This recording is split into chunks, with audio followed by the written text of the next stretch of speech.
Schiff, ranking member of the House Intelligence Committee. Let's follow up with what my colleague there, Ali Arouzi, was saying. So the president has, as I believe, a week from today, October 15th, he has this 90-day period, whether or not he wants to continue certifying the Iran deal. Indications are that he may not. Fallout from that concerns you. Why? It'd be a terrible mistake, and I think the fall would be dramatic because you would have the President of the United States essentially decertifying Iran when Iran has been complying with the nuclear deal. On the Intelligence Committee, we obviously carefully scrutinize what Iran is doing. Are they meeting the requirements of the deal? And I think everyone is in agreement that they have met the requirements of the deal. Now, they haven't stopped their other malevolent conduct in the region, but as far as the deal is concerned, they've been complying. So what's the grounds for decertification, apart from the president wanting to do whatever he can to erase the legacy of his predecessor? This will not only, I think, pose a real problem in terms of Iran, but also in terms of our allies, if it looks like the U.S. will not hold up its end of the bargain. And it's not also disconnected from the challenge we faced with North Korea. Why on earth should the North Koreans sit down at the table and reach an agreement if this president won't honor it? So the consequences could be very dramatic. Can Congress prevent the president from doing this? We can't prevent him from decertifying, but of course we don't have to reimpose the sanctions. So Congress has the ability to keep the deal going. And I would certainly hope that Congress won't take the step of voiding the deal. That would really, frankly, give Iran all the benefits without any of the costs, because Iran will still be out from under the European and other sanctions from the rest of the world. So its commerce would continue to increase, and it could restart, conceivably, its nuclear program. So that leaves us in the worst of all worlds. But if the president takes the step to decertify and then doesn't anticipate or expect to do anything with regard to sanctions, why do it? What does he gain from doing it? Well, that's a very good question, and I have to think he gains from some of his hardcore base, following through on what he said about this being the worst deal, et cetera, et cetera. So he gets some political benefit, but at a great cost to his credibility, to what standing he has around the world, which has already, I think, suffered tremendously. But this is a president, frankly, whose modus operandi is basically placate the base. Those same people that show up at his rallies are the only people he's talking to. The only people, frankly, that give him the reinforcement, hey, you're doing a great job. And they will love this, potentially, the people that show up at his rallies. But it's a real disservice to the country. Well, and you talked about exponentially, you look at how this could affect North Korea. And I want to play for you, sir, what an expert on North Korea's situation told me this morning. Let's take a listen to what he said. Mr. Trump is clearly trying to imply that the United States military is preparing for a war. They've darkly warned about the prospect for war. They've denigrated the possibility of diplomacy. And quite frankly, it hasn't worked. So is that what the president means when he talks about the calm before the storm? Is he implying military action? None of us really know whether he was talking in that instance about North Korea or he was talking about the Iran decertification. Unfortunately, this president is acting like he's still doing reality TV. He's teasing the next episode, so we'll tune in and find out whether we're going to be at war or not. We don't know, but certainly his tweets are quite clear when he says those negotiators have just made fools of themselves and Rex Tillerson is wasting his time. There's only one way to solve this. I'll take care of this.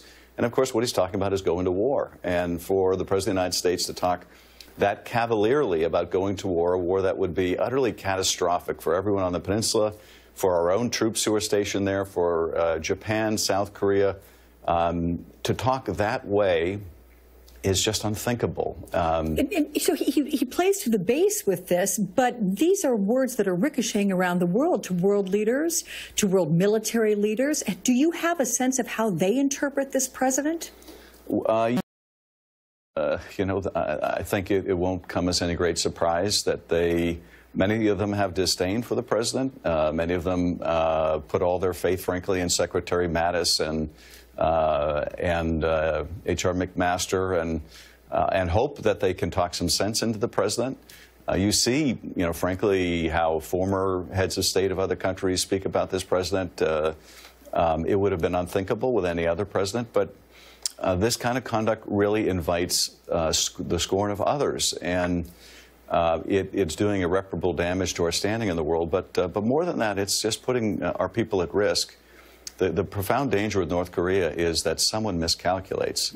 And when the rhetoric heats up this way, and we're doing more military exercises in the region, and as we should be doing, but the prospect for miscalculation just goes up. I don't think this president, I hope and pray this president is not about to do a unilateral strike on North Korea, a nuclear strike on North Korea, first strike. But you could see a situation where things get rapidly out of control, where a plane gets shot down or something else happens, and because the rhetoric is so charged, there's no way to put this back in the bottle. Okay, let's switch now to Russia, the big developments there, and that would be learning about Christopher Steele, the author of the Trump dossier, British spy, of course. He has been interviewed by Special Counsel Mueller's committee. I want to play for you what Senator Dianne Feinstein said about, she is a member of the Intel Committee, and here's what she told Chuck Todd earlier this morning. Here's that. Is it your understanding that you have been able to verify the Steele dossier sort of backwards over the last parts of it, and you're trying to verify other parts? Well, it's my understanding that parts have been verified. If you ask me by whom, I can't answer that question with specificity. It's my belief that the Mueller investigation is really central to all of this. So he is now in discussion with the Senate Intel Committee. What are your thoughts on what Dianne Feinstein's saying about information that's been gathered by the Mueller team? And will he potentially testify with your committee? Would that be open or behind closed doors? We've made outreach to Mr. Steele. We've offered Mr. Conaway and myself to go to London to sit down and talk with him. I would be very surprised if he comes before either Intelligence Committee, that he comes to the United States and testifies. I'm not sure he's willing to put himself at that exposure. But nonetheless, there's obviously information that he could provide us that would be useful and helpful. I'm sure he has an interest in protecting his sources. We have seen, I think, several parts of the dossier are consistent with what we would later learn. And of course, you have to remember when this was written. It was written, part of it, prior to the United States being aware of many of these things. But in terms of the broad strokes of what he writes about Russia's willingness to help the Trump campaign and provide information on Hillary Clinton, Paul Manafort being a key player, many of this has been borne out already by very public evidence. Meaning it's been verified. Meaning that certain parts of it, I think, are very consistent with what we've been learning. And there are other parts that we're still trying to corroborate or determine. We'd obviously love the opportunity, if possible, to talk to his sources. But people need to understand what he was writing is very much what you would expect an intelligence officer to write, and that is, this is what I'm hearing. This is the raw intelligence. It's not the finished product. And even if this were done by our own intelligence agencies, we would want to scrutinize and see what other secondary sources and additional sources we could get to either prove or disprove what he is hearing. Because he's reporting what he's hearing, which may be accurate or may not be accurate. And we have a deep interest, obviously, in getting to the truth. Last question here. The reports of Rex Tillerson potentially being on his way. What is your reaction to that? Does that help or hurt your efforts? Well, look, I have to say I'm deeply disappointed that Rex Tillerson has gone along with these massive cuts to the State Department, has allowed it to be hollowed out. It's really a shell. It doesn't make us very effective in terms of one of our key implements of power, that is our diplomatic power. But I have to say that he has been one of the adults in the room. And so it's a mixed bag, seeing that he could be on his way out. All of us worry, frankly, whenever there's a departure from the administration, even if we don't think they're really up to the job, who will replace them? And could they be far worse?